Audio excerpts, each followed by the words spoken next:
Андрю Кембъл, младши от Съединените щати.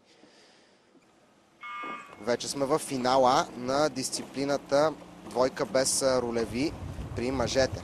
Видяхме в близък план големите фаворити от Италия, Лука Де Мария и Армандо Делакиля.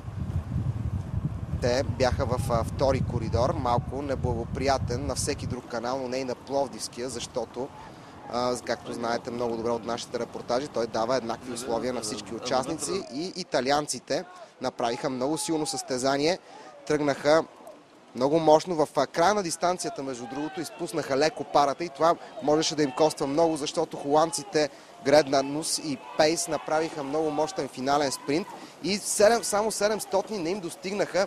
Ето виждате тези драматични финални метри в борбата между италианската и холандската лодка, но италианците успяха да удържат нищожните 700 от преднината си, които им дадоха олимпийското злато. Греднанус и Пейс завършиха втория, а бронза е за французите Тие и Бет.